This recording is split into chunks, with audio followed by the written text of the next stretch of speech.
Alright guys, isang mapagpalang araw muli sa ating lahat. Welcome ulit sa ating munting YouTube channel. Okay guys, bago natin umpisan yung vlog nito, may nais akong tanong sa inyo. Minsan ba may mga bagay na rin kayo pinilit dun sa hindi naman dapat? May ginawa na rin ba kayo na bagay na hindi naman nararapat? Okay, isang katanungan yan na talagang huwag niyo susubukan kasi pag pinilit natin yung isang bagay sa hindi naman dapat, talagang hindi maganda magiging resulta at baka masaktan lang talaga kayo. Okay, kaya ako nasabi yan. What I have here, guys, sample to ng DC fan motor, 12 volt na yung ginagamit natin sa ating 12 volt system. Uh, Ganito kasi nangyari, accidentally, naisaksak ng bata ito sa ating wall socket from grid. Buti na lang walang nangyaring masama doon sa ating bahay. Tsaka doon sa bata, salamat na rin tayo kasi walang nangyaring masama. Alerto din yung bata kasi nung sumabog, nahugot niya kagad, nahugot niya pa. Okay, pero wag na wag yung talagang itatry na ganun ang mangyari. So may iwasan naman natin. Ang pagkakamali ko kasi, ganito yung ginamit kong plug dito sa ating DC fan. So, wala, kung tutusin, walang kasalanan yung bata kasi hindi rin naman niya alam eh. Hindi naman siya dito lagi nakatigil. Tsaka hindi rin naman siya aware sa mga DC, AC na yun. Kasi bata nga. So, lesson learned na lang. Ayun, wag na wag kayong gagamit talaga. Kung hindi lang kayo yung tao sa bahay.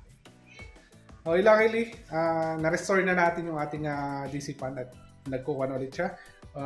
Functioning as good as niya na po siya kasi nakakuha na po tayo ng bagong DC fan motor na gaya nito. Same na same din sa kinunan din natin ng store na kasi yung full head assembly yung kinuha natin dati. Kaya ganun na nangyari. Okay na ulit siya. Ang pinaltan lang natin, ito na lang talagang motor niya. Okay, kung paano natin ginawa yan at saka yung mga materials na ginamit natin, guys, panoorin na lang natin itong video na to. The 29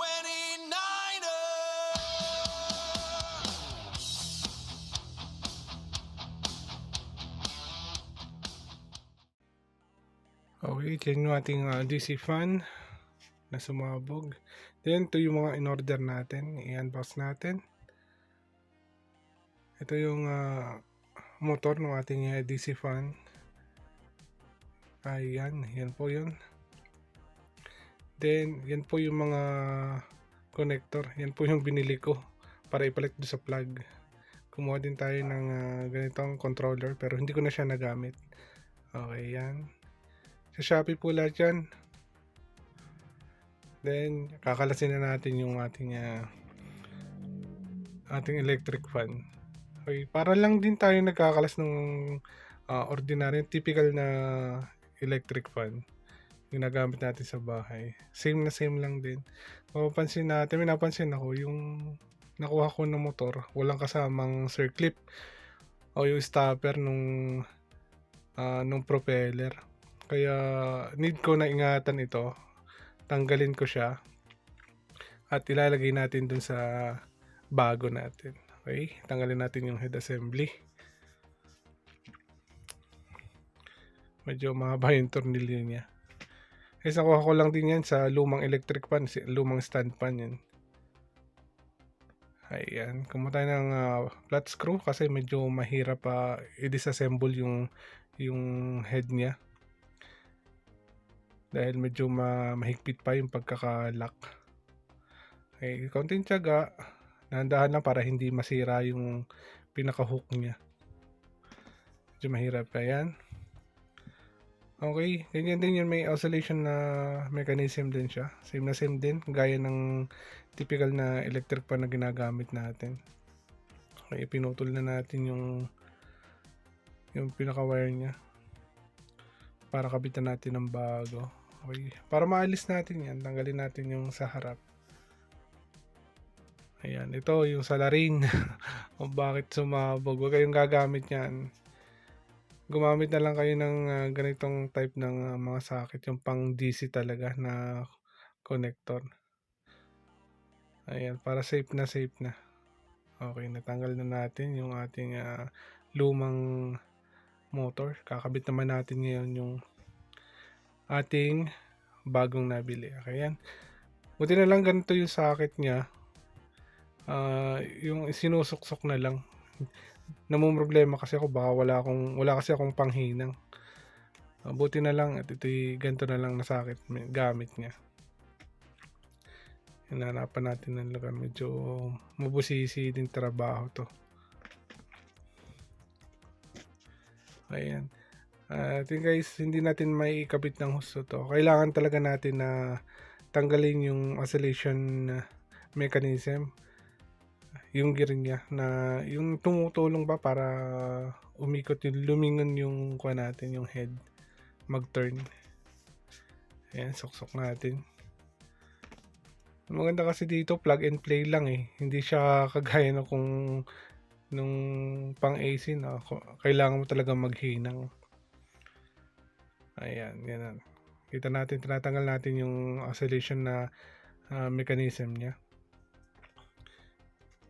Okay, kasi hindi talaga natin may ilagay ng ayos kasi ipit yung lagayan ng konye ng socket. Okay, yan. May ilang screw siya. Ayan. Para ma-hold talaga natin yung pinaka motor. Ayan. Balik natin yan. Ayan. Mas maganda talaga guys kung gumagamit kayo ng screwdriver, yung magnetic yung dulo. Medyo iwas hassle din yan. Hindi lagi siyang malalaglag yung tornilyo. Ayan. Kailangan nating baliin yung pinaka-socket niya. Ayan, may screw din siya.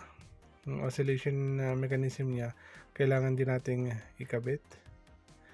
Ayan, nagkamali ako guys dyan. Baligtad yung pagkakakabit ko. So, inulit ko ulit yan. Pero hindi ko na ipinakita na nakinabit ko. Ayan, nagkamali. Yung baligtad. Ang mangyayari sa kanya, pag inilagay natin, nakaharap siya doon sa likod. Paano siya iikot? Mahihirapan talaga kayo yan. Nakadalawang ulit ako niyan bago ko naitama. O, di ba? Mali. Okay naman yung wires. Ayusin natin yung wires. Medyo umunti na yung wire natin. Kasi kapuputol natin at kapipil natin ng ganyan.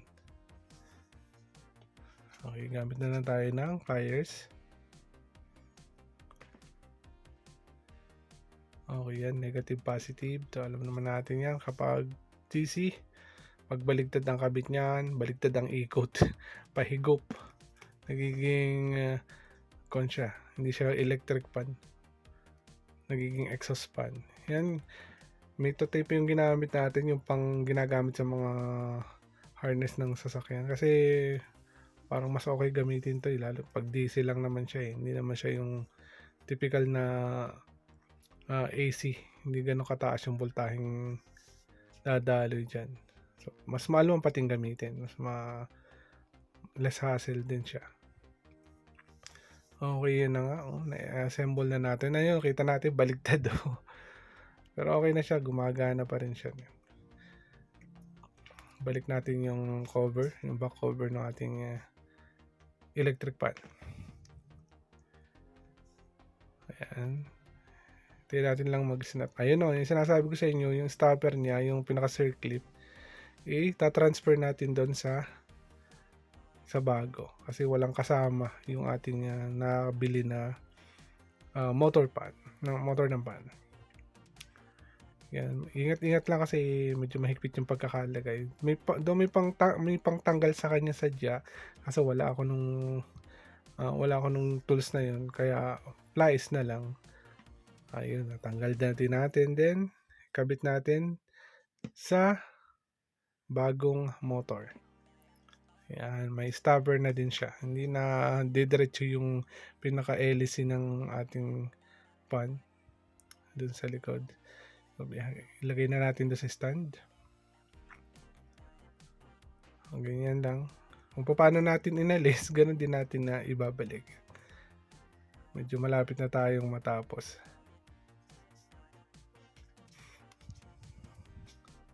Okay, ngayon, yung mga grill naman niya, ibabalik natin. So nga pala, kapag kami mga nasira kayong electric pan, huwag nyo basta-basta itatapon kasi minsan nagagamit nga natin yan. Gaya nito, lahat sa mga lumang electric pan ko kinuha yan. Pati yung mismong hélice niya. Kasi wala namang kasama yung head assembly niya, walang kasamang hélice.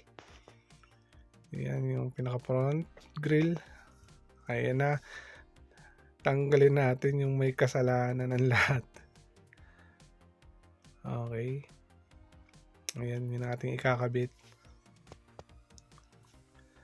Doon sa pinakadulo. Yan ang ating isasaksak doon sa ating solar charge controller. Kasi may outlet siya doon sa side na 12 volt. Na ang kailangan mong socket ay ganito. Pang DC socket talaga. Naka-screw lang siya. Pero kailangan natin ng suporta para hindi matanggal agad. Kasi kung i-screw lang natin talaga yan, madaling mahugot. Pag hinila natin, pag basta na lang hinila, matatanggal. Kaya lagyan natin ng support. At yun nga, napanood natin lahat guys kung paano natin binalik at ni-restore yung ating DC pan. Ganito ang ginawa natin. Yan nga, imbis na gumamit ako nung regular power plug, ito na yung ating kinabit. Siguro naman, hindi na pagkakamalan to na isasaksak mo dun sa wall socket natin. So, ito yon, saksak natin dito sa ating solar charge controller. Meron siyang outlet mismo. Ito, kaya kahit pipitsugin yung ating solar charge controller, marami siyang outlet na talagang useful, talagang mapapakinabangan natin. Meron siyang 5 volts, may 12 volts, tapos ayun nga. Meron siyang 5 volts at saka 12 volts. Try natin. Ito nga pala natin pa.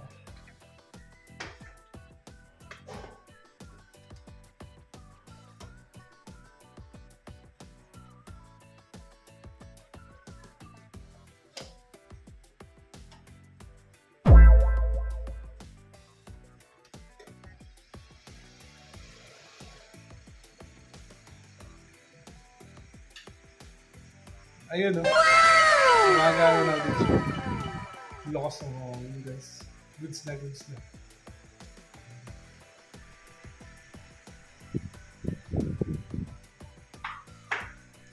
Yun nga guys, maraming salamat sa panonood at see you again sa see you again next time para sa isa na namang vlog.